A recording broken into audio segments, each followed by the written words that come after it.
बिस्मिल्लाहिर्रहमानिर्रहीम। स्टूडेंट्स, हमने आज करनी है लीनियर डाइफेंटाइन इक्वेशन का प्रूफ। लीनियर डाइफेंटाइन इक्वेशन क्या है? इक्वेशन तो सिंपल सी आपको जैसे नज़र आ रही है। इक्वेशन आपकी अ, जैसे ये a x plus B y is equal to c, ये इक्वेशन है। लेकिन इस इक्वेशन का वैसे अगर आप सोल्यूशन फाइंड आउट करें तो there may be many solutions but they may not be rational और इंटीजर सॉल्यूशंस। रियल नंबर्स में तो इसके सॉल्यूशन बहुत सारे आ जाएंगे। सॉल्यूशंस मतलब एक्स की एक वैल्यू पुट करो, वाई की कोई आ जाएगी, और वो कोई रियल नंबर होगा, वो फ्रैक्शन होगा, इंटीजर नहीं पॉसिबल। डायफेंटस एक मैथमेटिशियन था, ग्रीक मैथमेटिशियन, उसके नाम से ये इक्वेशन है। उसने क्या कहा था कि linear diophantine equation has an integer solution, कि इसका एक इंटीजर सॉल्यूशन होगा, यानी इसके आंसर्स हमेशा इंटीजर आएंगे एक कंडीशन के साथ। कब? If and only if D divides see this thing. कि डी क्या है? डी है आपका ये जो ए और बी कोफिशिएंट्स हैं इस इक्वेशन में, एक्स और वाई वेरिएबल्स हैं, अननोन्स हैं, उनके कोफिशिएंट्स ए और बी, उनका ये डी जो है जीसीडी है, greatest common divisor. Greatest common divisor अगर इस इक्वेशन की राइट साइड पे जो आपको कांस्टेंट नजर आ रहा है सी, उसको डिवाइड करता है तो आपका सोल्यूशन एग्जिस्ट करेगा, अदरवाइज नहीं। Further you have to prove that अगर सोल्यूशन एग्जिस्ट करता है then its solution set will be like this, it can be written like this. यानी इसके सोल्यूशन सेट में एक से ज़्यादा वैल्यूज आ सकती हैं, एक से ज़्यादा सोल्यूशंस एग्जिस्ट करेंगे और वो इस तरह से होगा। तो अब आपने क्या करना है? इस इक्वेशन को प्रूव करना है। कैसे हम इसको प्रूव करेंगे? अ, ये अगर आप इक्वेशन ले लें, हम इफ एंड ओनली इफ की कंडीशन है, तो फिर आपने इसको कन्वर्स पे प्रूव करना होगा। इक्वेशन है हमारी a x plus B y equal to c, equation को जहन में रखिएगा ये। तो हम सपोज कर लेते हैं कि ये जो इक्वेशन है इसका सोल्यूशन मौजूद है। सोल्यूशन मतलब इंटीजर सोल्यूशन, यानी एक्स और वाई की वैल्यूज, एक्स की वैल्यू आप इंटीजर पुट करें तो वाई की वैल्यू भी इंटीजर ही आपके पास है, इसका सोल्यूशन मौजूद है। अगर इसका सोल्यूशन मौजूद है तो हमें ये पता है कि डी जो आपका ग्रेटेस्ट कॉमन डिवाइजर है ए और बी का, वो ए को डिवाइड करता है। जीसीडी इज डी, तो GCD obviously divides A and it divides B too. तो अगर वो ए और बी को डिवाइड करता है तो उनके कॉम्बिनेशन को भी डिवाइड करेगा। D divides A x plus B Y, you have proved already this theorem. तो A x plus B Y तो सी है, तो डी डिवाइड सी। मतलब ये साइड तो आपकी इजीली प्रूफ हो जाती है टू लाइंस में। मेन प्रूफ जो आपका है वो है converse, converse of the theorem. Suppose that D is the GCD, suppose that it divides C. Now we want to show that the equation 1 which was ax plus by is equal to c, this was equation 1, this was equation 1. Equation 1 has integer solution, this thing is to be proved। तो इसके लिए हम क्या करेंगे? Given हमने ले लिया कि d डिवाइड्स c, इसका मतलब अगर वो डिवाइड करता है तो there must be an integer such that d c one is equal to c, वो इंटीजर ऐसा होगा। अब डी आपका क्योंकि जीसीडी है, तो we have already done that every GCD can be written as a linear combination of the integers. ये D नहीं, अपने दोनों नंबर्स ए और बी के लीनियर कॉम्बिनेशन में आ जाएगा, और इसमें एक्स नॉट वाई नॉट क्या होंगे? ऑब्वियसली वो कोई ना कोई इंटीजर होंगे। लीनियर कॉम्बिनेशन में अगर हम उसको लिख सकते हैं, अब इक्वेशन की दोनों साइड्स पे सी वन से मल्टीप्लाई करते हैं, सी वन एक्स नॉट, मतलब अंदर ये सी वन एक्स सब कुछ अंदर करके ए के साथ ब्रैकेट में plus b into something equal to c. ये इस तरह से इक्वेशन आ गई। और गिवन क्या था आपको? A x plus B y is equal to c. ये वाली इक्वेशन गिवन थी, और नीचे सबसे नीचे जो आपको नजर आ रही है स्क्रीन पे, ये इक्वेशन आपके पास आ गई है। इन दोनों को कंपेयर करें तो x is equal to C one X nought और y is equal to C one Y nought. ये इसी इक्वेशन का आपको सोल्यूशन नजर आ रहा है। ठीक है, आगे देखते हैं।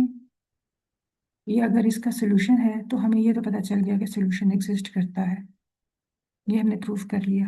अब नेक्स्ट हमने क्या प्रूफ करना है कि अगर सोल्यूशन एग्जिस्ट करता है तो what will be it's solution set. ऊपर देखिए जरा, ऊपर ये रहा, यहाँ आपके पास ये सोल्यूशन सेट था।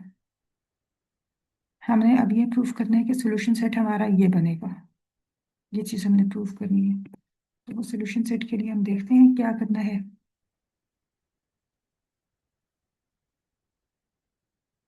अब सोल्यूशन सेट के लिए आप समझ लें कि एक, क्योंकि हम ये प्रूफ कर चुके हैं सोल्यूशन एग्जिस्ट तो करता है, एक सोल्यूशन आप ले लें जो एग्जिस्ट करता है, जो हमने ऊपर लिया एक्स नॉट वाई नॉट। अगर ये सोल्यूशन है तो ये आपकी गिवन इक्वेशन को, ये देखें यहाँ पे, ये वेरीफाई करेगा, गिवन इक्वेशन को सेटिस्फाई करेगा, उसमें पुट कर दिया। ये आपने इक्वेशन नंबर 2 ले ली, और इक्वेशन 1 आपकी जो गिवन इक्वेशन थी, diophantine equation, a x plus B y is equal to c, उस इक्वेशन को और इस इक्वेशन को कंपेयर करो। कंपेयर करें तो आपको दोनों इक्वेशंस में राइट साइड के कोफिशिएंट्स तो एक जैसे हैं, इन इक्वेशंस को सब्ट्रैक्ट करें तो ये आपके पास सब्ट्रैक्शन के बाद ये चीज़ आ जाती है। और इसके बाद क्या होगा, इसमें आप देखें, थोड़ी सी सिंपल कैलकुलेशन हमने करनी है। ये वाई वाली टर्म को आप दूसरी साइड पे ले जाओ, ये आपके पास नेक्स्ट ये इक्वेशन आ गई। इसी क्वेश्चन को हम इक्वेशन नंबर 3 कह देते हैं, आगे हमें इसकी जरूरत है। अब हम क्या करेंगे, डी आपका जीसीडी है। अगर वो जीसीडी है तो इसका मतलब है कि हम इस तरह से लिख सकते हैं, ए और बी का वो जीसीडी है, दिस थिंग, ए होगा डी इंटू समथिंग, बी भी होगा डी इंटू समथिंग, क्योंकि दोनों का कॉमन डिवाइजर है, और जो बाकी जो पार्ट्स उसके बच जाएंगे A1 और B1, ए और बी में डी से जो डिवाइजर्स आएंगे, डिवाइड करने के बाद जो क्वोशंट्स आएंगे वो हैं आपके A1 और B1, और वो क्वोशंट्स क्या होंगे, रिलेटिवली प्राइम होंगे। अच्छा, ये वाली ए और बी की वैल्यूज जो हमने ली, इसको अगर आप यहाँ ऊपर इक्वेशन नंबर 3 में पुट कर लें, यहाँ स्क्रीन पे इक्वेशन नंबर 3 ऊपर आपको नजर आ रही है, वहां पे पुट करें तो ये आपने उसको पुट किया तो ये चीज़ आ गई। और इसमें दोनों साइड से डी जो कि ग्रेटेस्ट कॉमन डिवाइजर है जीसीडी, वो नॉन जीरो है, तो उसको हमने कैंसिल किया। अब ये इक्वेशन आ गई है आपके पास, A1 into something equal to B1 into something. इस इक्वेशन को अगर आप गौर करें, A1 और आगे ब्रैकेट में जो भी चीज़ है इक्वल टू समथिंग, तो A1 उसको डिवाइड कर रहा है, A1 into some integer is equal to right hand side, तो A1 जो है वो राइट हैंड साइड को डिवाइड कर रहा है। राइट हैंड साइड में A1 जो है वो B1 को तो डिवाइड नहीं करता, हम ऊपर कह चुके हैं A1 एंड B1 है रिलेटिवली प्राइम, तो यकीनन A1 आपका इसी ब्रैकेट को, दूसरी वाली ब्रैकेट को ही डिवाइड करता होगा। अगर वो डिवाइड करता है तो A1 into T some integer is equal to this Y nought minus Y. यहाँ से आपके पास y की वैल्यू क्या आ जाएगी, इक्वेशन को रीअरेंज करें तो y की वैल्यू आपके पास ये आ गई, y is equal to Y nought minus A1t। अब ये A1 क्या था, ऊपर इस जगह पे, यहाँ पे देखिए मैं दोबारा हाईलाइट करती हूँ, सबसे ऊपर टॉप जगह पे ये A1 की वैल्यू A ओवर D हमने यहाँ से ली और लास्ट इक्वेशन में पुट कर दी, तो ये आ गया आपका लास्ट इक्वेशन में y nought is equal to y1 minus A/D into p।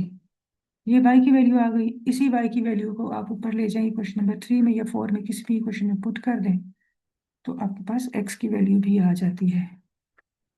छोटी सी सिंपल सी कैलकुलेशन के बाद ये x की वैल्यू आ गई। तो अब सोल्यूशन सेट में ये जो इक्वेशन है x plus B y equal to c, इसका सोल्यूशन सेट जिसको हम एक्स वाई लिखेंगे, उसमें x की वैल्यू और y की वैल्यू जो आपने ऊपर डाल फाइंड आउट की थी वो डाल देंगे, सोल्यूशन सेट भी आपका आपको मिल गया।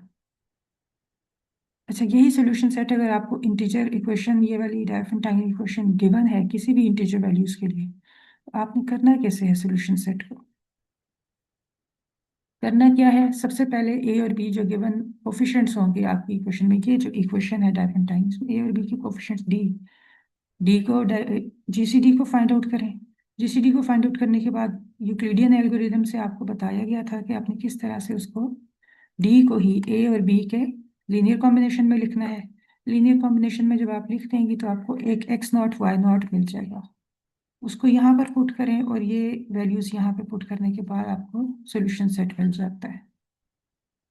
इसकी एग्जांपल हम देखते हैं, बुक में आपकी एग्जांपल मौजूद है, फाइंड द सॉल्यूशन सेट। ये देखें एग्जांपल आपकी बुक में, find the solution set of this equation. ये इक्वेशन आपको गिवन है, इसमें ए और बी क्या है, 111 एंड 15। आपने सबसे पहले क्या करना है, ये देखिए उनका जीसीडी फाइंड आउट करना है which was 3। Then you have to write the GCD in the linear combination of these two numbers A and B. वो लीनियर कॉम्बिनेशन में ये भी हम लिख सकते हैं, ये दो लीनियर कॉम्बिनेशन है, दोनों में से कोई एक ले लें, हम सेकंड वाला चले चूज कर लेते हैं।